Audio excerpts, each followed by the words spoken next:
This morning, it's going to be a continuation of teachings on the Chenrezik Puja that we do at our center here once a month.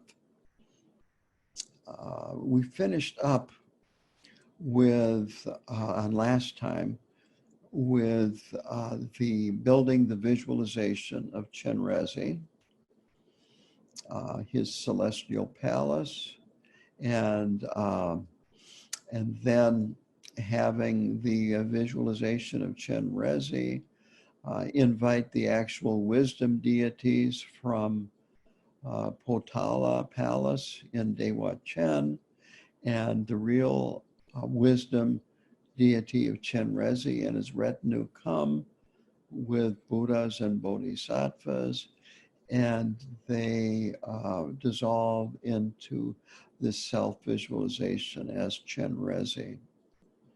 So continuing then, the next part of the practice is offerings. And these are the standard 7-branch prayer that is done here. It's an offering of actual substances, but also praise and other things, which I will go into in a minute. And as we're chanting this, we are imagining that all sentient beings with one voice and sincerity are chanting these words simultaneously. So the first branch of this 7-branch offering, and this is a very standard listing. The words might differ from one 7-branch prayer to another, but the first branch is always prostrations. And prostrations, it purifies body, speech, and mind. It is a remedy for pride. That when you are doing an actual prostration and you are on the floor, even if it's a half prostration, you are still bowed down very low, and in recognition to the superiority of Chenrezik and all enlightened beings and what they have realized and accomplished. So this is done with a sense of sincerity and a feeling of being genuine, that you really mean this. You're not just going through the motions. So next comes these actual offerings. And offerings overcome greed. So we offer anything that is beautiful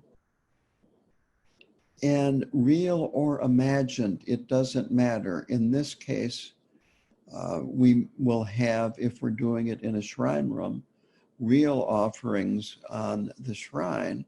But the imagined offerings are even more important because we can imagine much vaster offerings than we can actually physically make.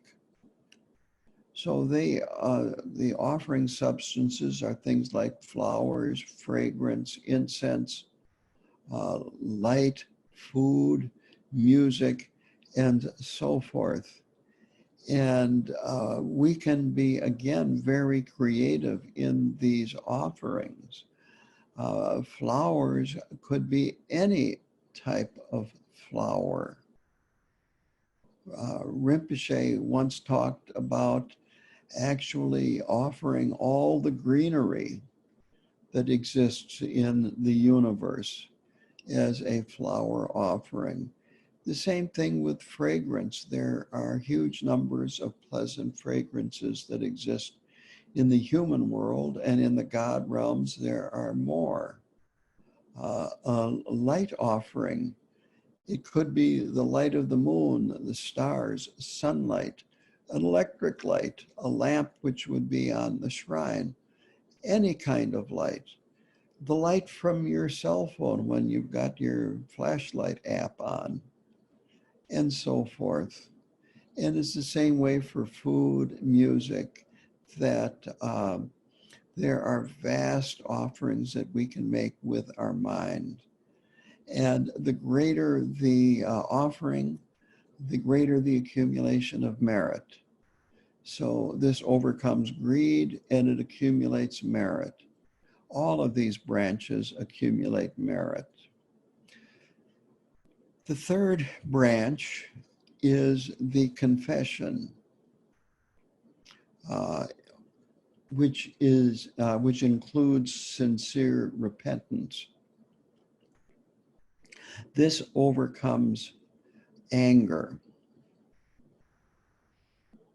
So expressing your heartfelt repentance in front of these Buddhas, Bodhisattvas, and especially Chenrezik,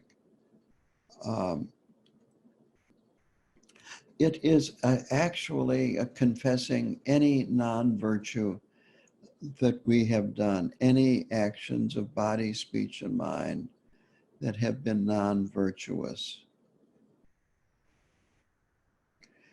And this also is an act of compassion, because we're realizing that with these non-virtuous actions, we have harmed others and we have harmed ourselves, and we don't want this to continue. We want to avoid doing this in the future.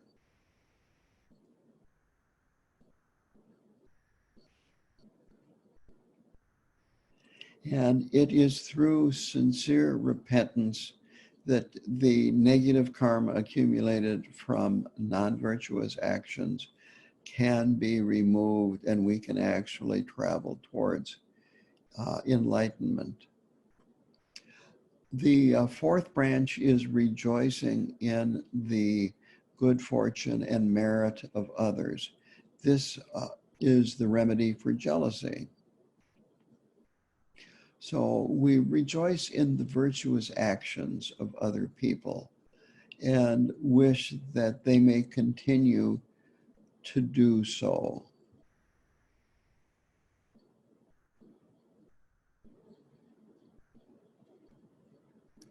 So this is important. It's sometimes easy to fall into this klesha of jealousy in very subtle ways, and thinking that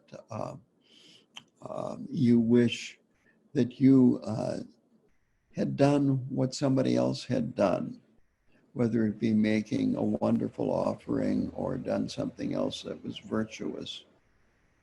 That instead of even having that wish that you could have done that instead of them, rejoice in their actions and their merit.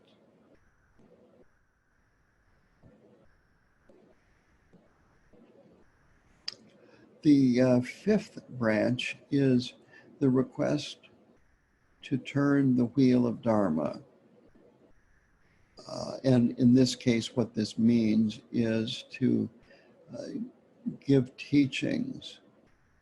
This, of course, is the remedy for ignorance, is for us to attend teachings, read books, and so forth, and develop deep understanding.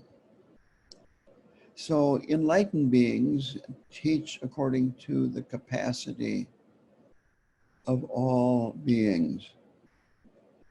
It is said that the Buddha taught the Dharma 84,000 different ways, because there are 84,000 different approaches that sentient beings have to the Dharma.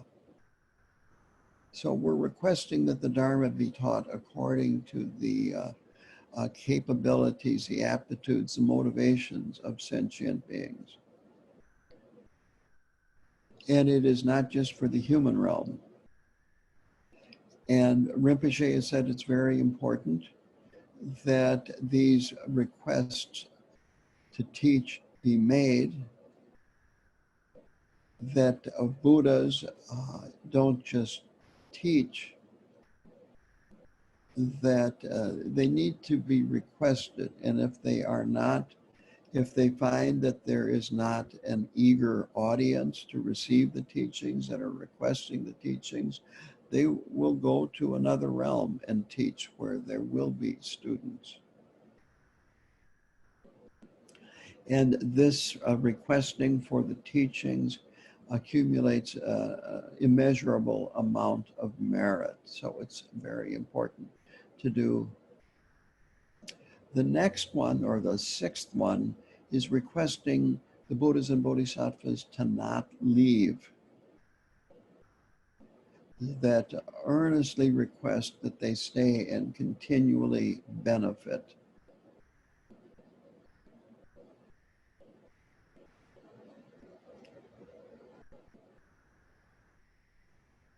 So as I said in the previous branch, that enlightened beings, if they find that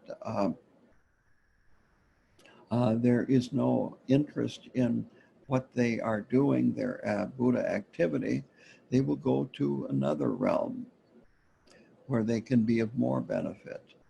So it's important for us to request that these Buddhas and Bodhisattvas remain working for all sentient beings. And the last limb of the seven branch prayer is the dedication of merit. And this overcomes selfishness. And again, it's another expression of generosity, because we're dedicating it to all beings. We dedicate the merit of these first six branches. And we also dedicate the merit that we have accumulated in the past, in all previous lifetimes, not just in the past, in our present lifetime, and the merit that we will accumulate in the future, all merit that we will accumulate in the future. And it is a twofold dedication, in that the first part is that we are dedicating the merit so that beings may experience temporary happiness in their present life. And we are also dedicating merit so that they may receive the ultimate benefit, which is complete Buddhahood, liberation from samsara.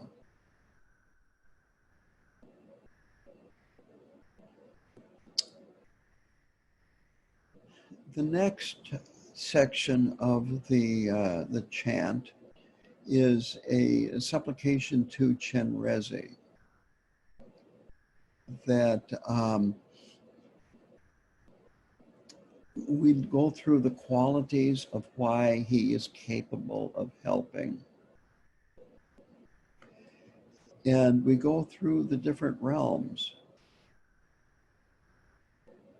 where we are requesting Chenrezik to benefit beings in that particular realm.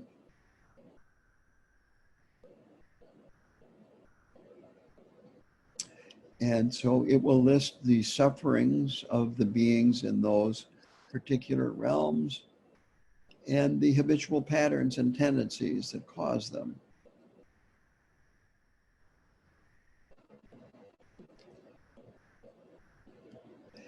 And as we're going through these realms, we supplicate Chenrezik. May all sentient beings become liberated into the state of Chenrezik.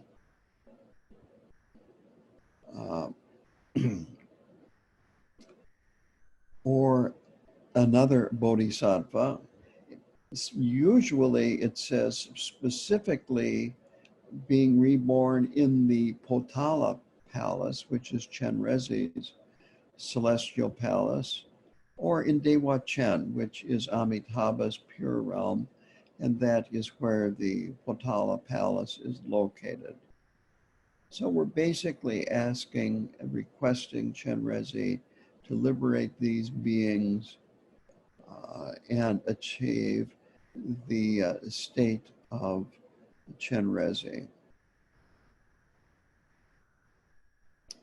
Now, there is a special visualization for those who are beyond the beginning stage.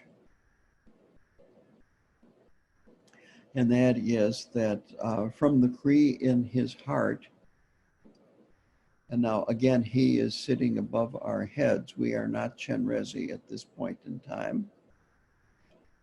Is the 6-syllable mantra sitting on lotus petals, and rays emanate from these to the particular realm. And the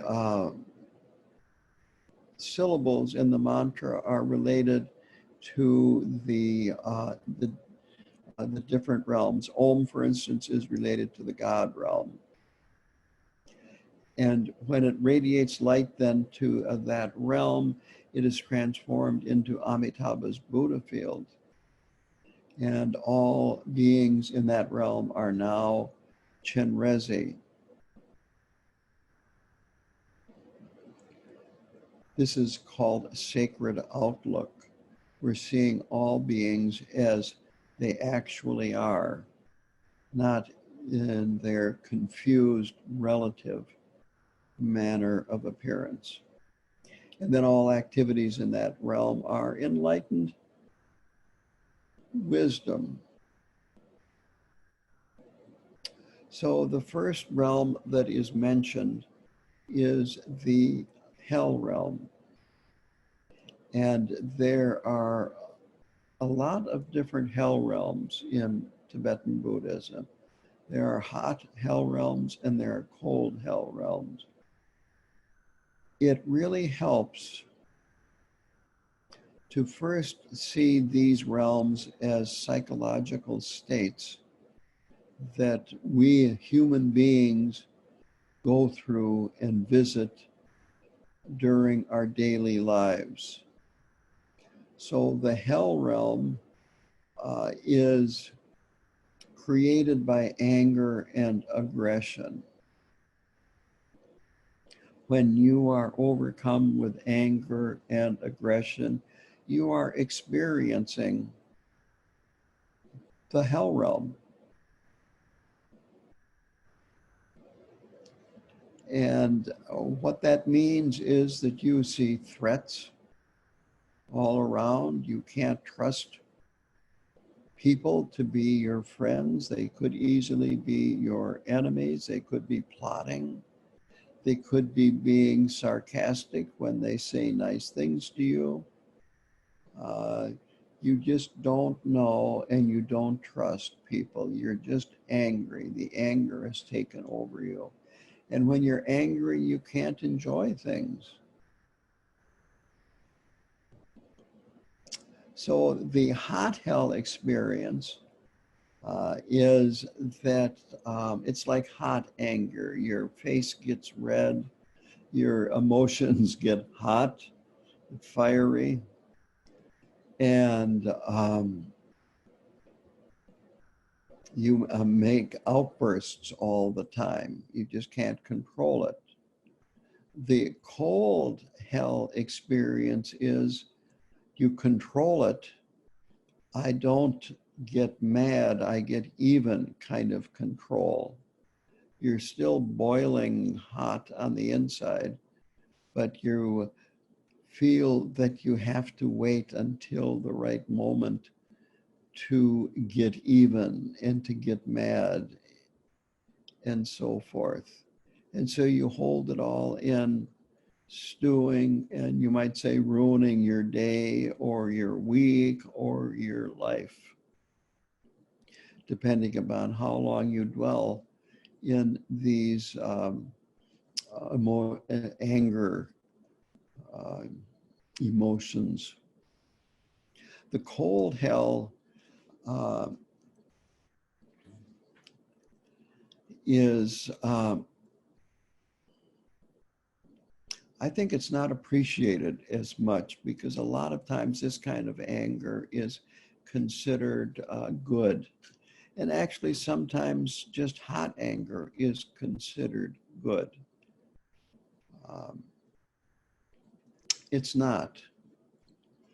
But the anger can point to the fact that there is something that needs to be done, that the situation is not fair, and so forth. But the important thing is to not act in anger, but come from, or transform the anger into, you might say, energy that is guided by wisdom. So it doesn't mean become passive, but it does mean have wisdom be your guide rather than hot or cold anger. Now, there actually are these hell realms that you can be reborn in after you pass from this lifetime. And of course, you don't want to be reborn there. And the cause is accumulating lots of negative karma through angry actions, angry thoughts, and angry words. The next realm is the hungry ghost realm. And the cause of this is greediness and miserliness. And the interesting thing about this kind of mentality, and again, we can see it in the human realm. It's very interesting because it's usually much easier to see these negative emotions in other people than it is ourselves. But it's really most important to recognize it when it arises in ourselves. And so one of the patterns of greediness is that you're so focused on what you don't have. You see what you don't have, and you don't see what you do have, and you can't even enjoy what you do have. You're constantly thinking about acquiring what you don't have, or feeling very sorry for yourself because other people have these things that you would really like to have but are unable to have.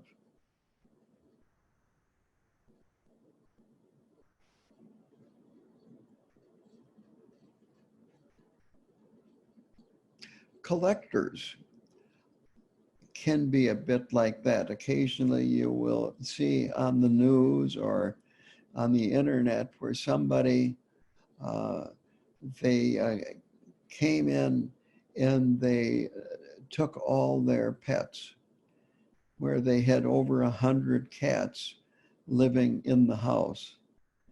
And it was an absolute mess. Or it wasn't animals. Out here, you drive around in the country and you see some places where it's 5 acres of junkyard, where they have just collected all this stuff. And some of it might be actually valuable, but you put it all together and it's a junkyard. And there they are living with it and thinking that they are really fortunate.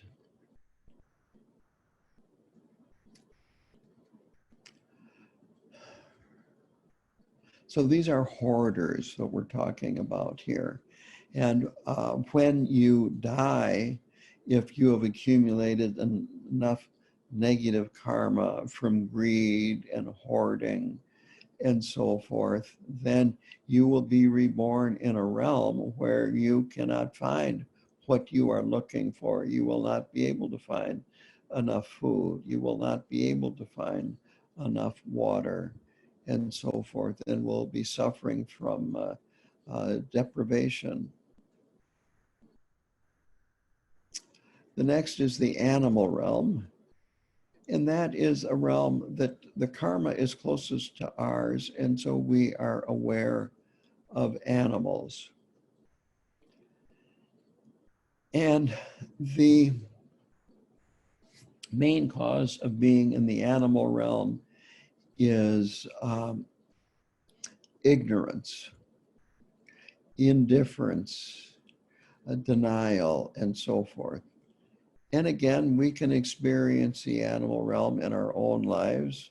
We do frequently when we ignore things, when we don't pay attention, when we just let things slide, whether it be a person that irritates us that we work with or live with, or perhaps it's your tax bill that every year on the 15th of April you file for an extension. Every year. This is ignorance. But it's more than that. It's not knowing, not having a clue. Bewilderment is another word for it. So it is described that animals, the Tibetan word for animals means to move hunched over. And the point is that animals do not have this larger awareness that humans are capable of having, but frequently do not have.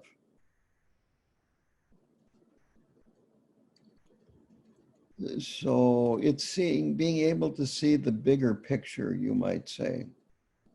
But this shows you how common it is for people to be living in the animal realm in their present life in a human form, when they don't see the bigger picture. They only just see a very small, very tainted, biased version of what is going on in their life and what's going on in the world.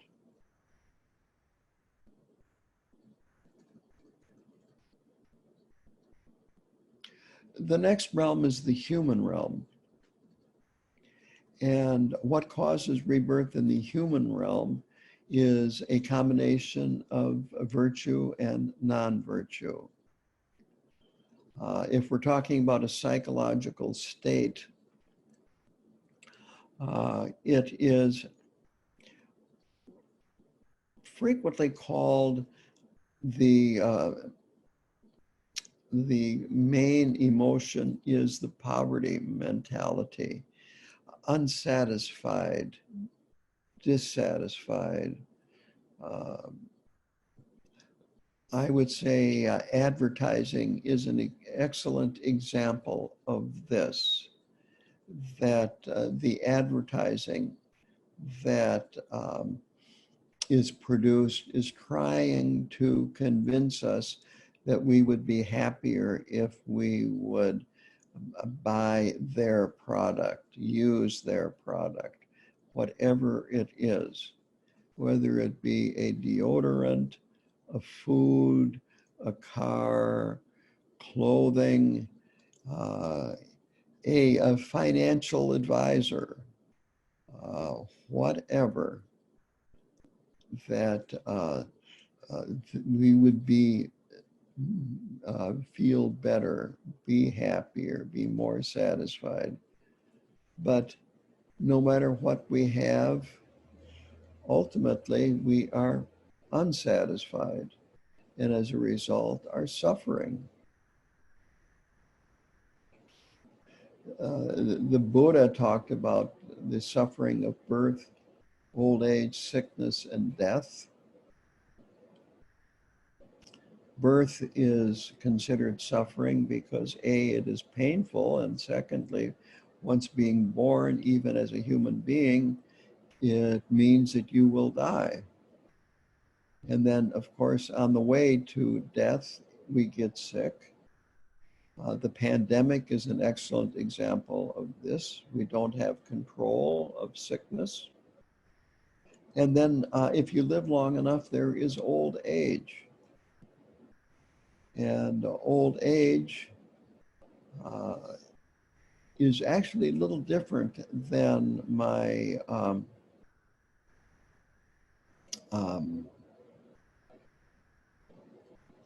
then you're led to believe, as my neighbor said when he was around 80, golden age, hell, that as you get old, your memory fails, your body fails you.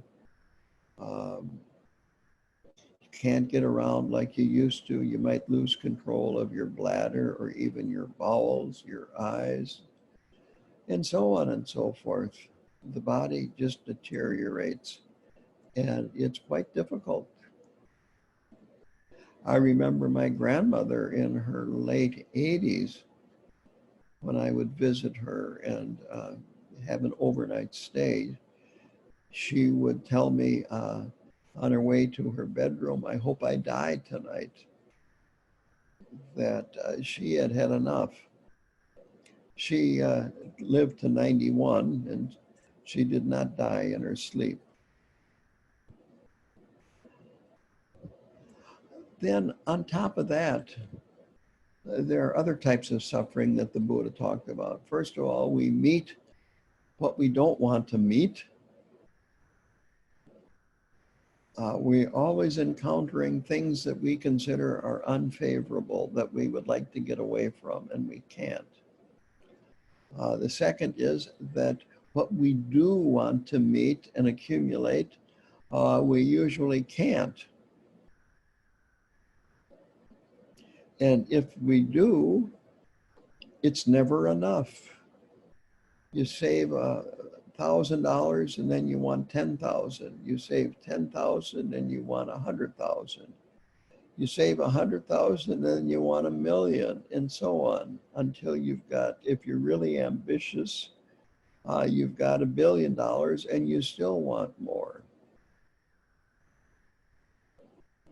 And the final type of suffering in that area that he talked about was what's called all-pervasive suffering. And that is, again, this discomfort, discontent, this feeling of not being, you might say, safe. Now, on the other hand, the human birth is wonderful because even though it's a mixture of happiness and suffering, there is enough happiness and enough leisure time for a person to develop the desire to escape and to have time to practice and travel the path and escape. In the three lower realms, the animal, the hungry ghost, and the hell realm, the suffering is so great that you really don't have time to even think about something better. It's just nothing but intense suffering. And again, you can see people in this life that are overcome with anger, greed, and extreme ignorance, that they're not interested. Then there are the two God realms. The first is the jealous God realm, and it takes discipline, moral discipline, and accumulating merit to be born here. But on the other hand, there is this feeling of other people being better than you. And we can have that experience in our own lives here in the human realm, where somebody else, you have a nice car, and then you start seeing other cars that are nicer, and instead of being happy that other people can have these really nice cars, you are jealous of them and kind of wish you would like to have a car like that yourself, or a house like that, or clothes like that, or a job like that, or children like that.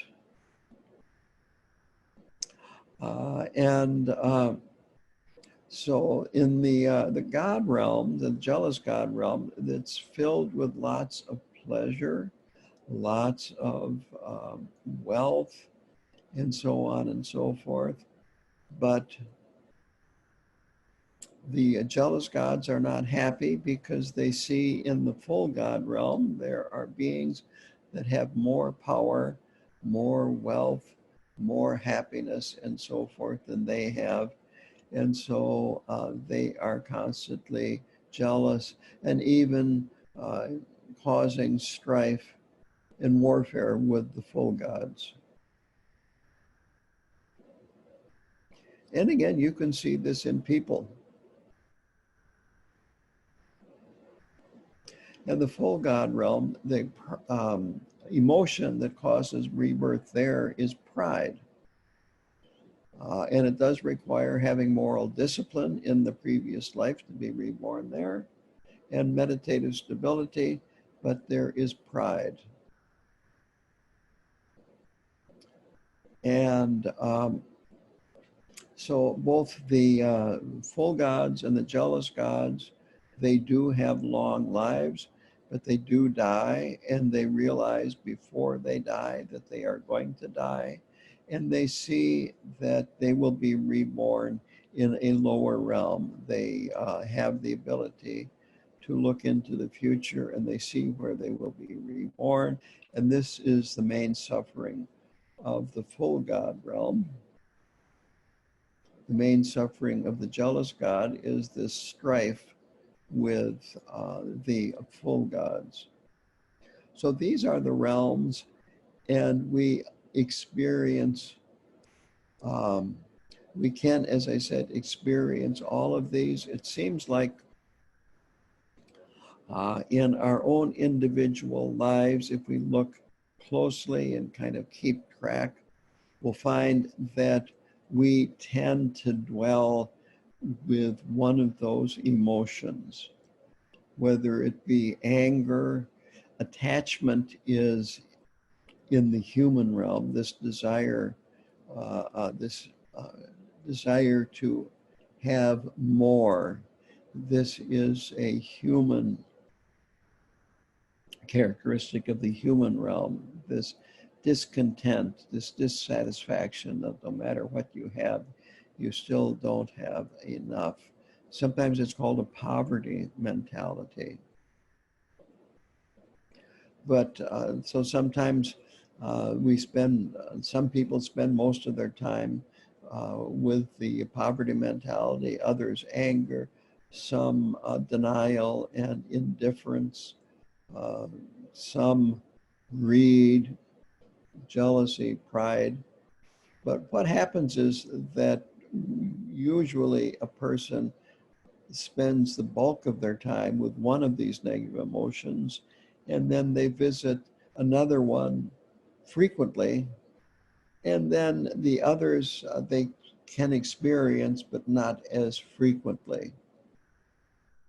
I sometimes describe it as it's like we have one that is our specialty, another one which we have a competency in, and the others we're not so competent at all in, but we do go there, and you might say are overcome with those emotions too from time to time.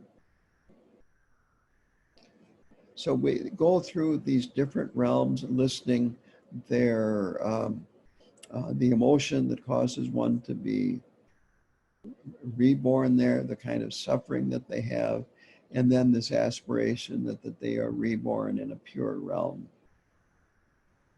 So during the actual mantra repetition, we are in the form of Chenrezik, that just before we do the mantra repetition, we, in fact, I'll go here to the text.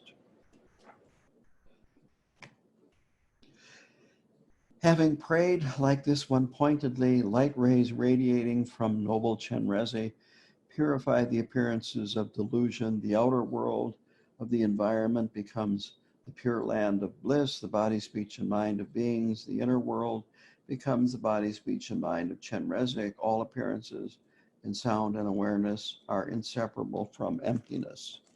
So we become, at the beginning of that section, we become Chenrezik, we visualize ourselves as Chenrezik, and then the entire outer world becomes his pure land.